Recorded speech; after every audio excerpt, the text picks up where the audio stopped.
maligayang pagdating sa inyo. Kukunin namin ang pinakamurang kwarto. Aalisin kami ng maaga kinabukasan. May kailangan kaming puntahan ng bata. Isang lalaki at isang batang babae. Hetong susi nyo. Para sa kaalaman mo, hindi lang basta bata ang kasama ko. Ano bang problema mo? Kailangan mo na matulog para bukas. Mama. Ano? Mama. Excuse me. Hay, ano bang kailangan mo? Sabihin niyo po sa akin saan ko mahahanap ang babae sa poster. Hoy, ano ba? Kala ko ba wala nang yung ina? Halika na nga. Huh?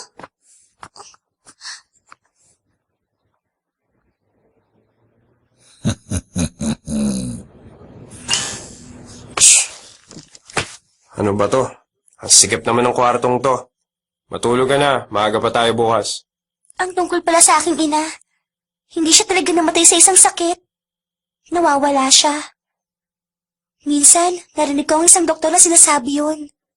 Ang sabi niya, hinahabol siya ng mga dyablo. At dahil nasa panganib, pinatira nila ako sa isang ampunan para lang ilayo sa peligro. Mabubuhay pa kaya ang isang tao hinahabol ng mga dyablo? Buhay pa kaya ang aking ina? Isa pa, habulin na rin ba ako ng mga halimaw na yon? Hindi ko alam.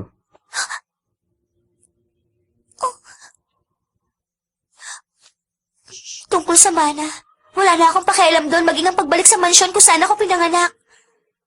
Gusto ko lang makabili ng maraming damit at candy. Gusto ko yung gawin para sa isang bata na nakatira sa ampunan kung saan ako lumaki. Pero, hindi naman damit at candy ang talagang kailangan nila. Pare-pareho lang kami. Gusto namin makita mga magulang namin. Yun lang. Alam ko tatawanan mo ako sa bagayakong to. Hindi. Lahat ng bata gustong makasama ang mga magulang. Kuya Dante? Sige na, matutulog na ako. At kailangan ko naman naginip sa magiging kadit ko para sa mga susunod na araw. Matulog ka na rin. Sige.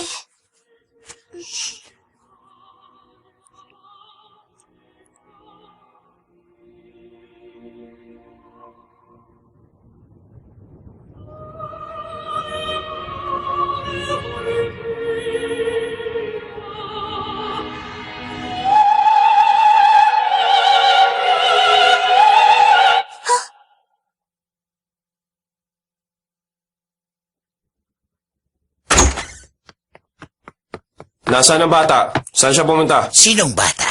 Yung kasama ko nang umupa ako dito. Huwag mo akong tanungin. Hindi ko alam kung nasaan siya.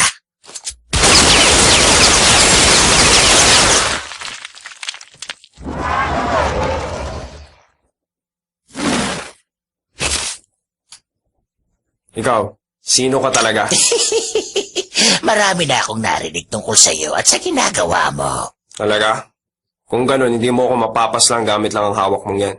Sige, sabihin mo na sa akin kung nasaan si Patty. Sige, sasabihin ko. Yeah!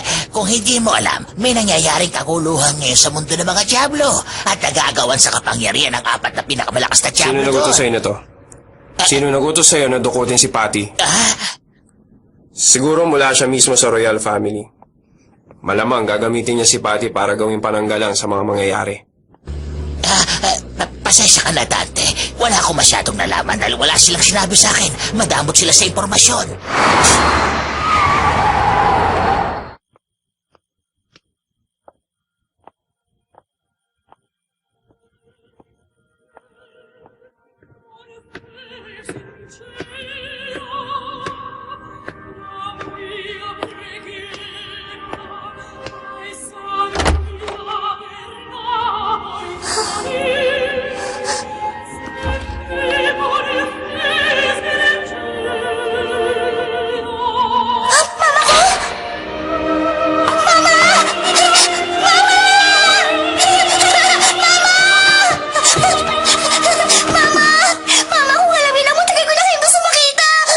Patawarin mo ko, Patty.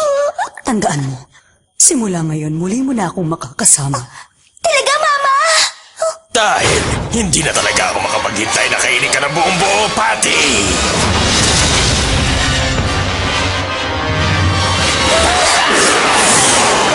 Sige! Ngayon ka na mismo tatapusin ni Mama, Patty!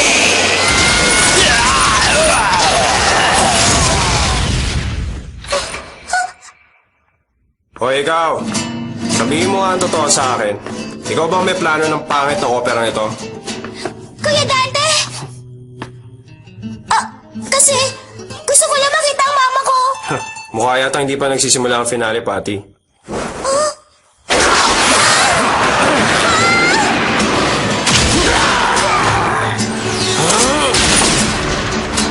Pamatatanda mo na ang parting ito.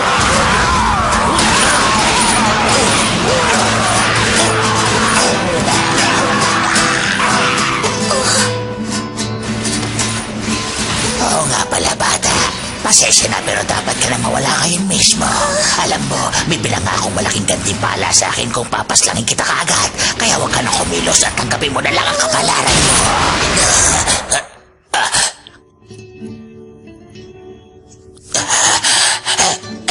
Lumayas ka.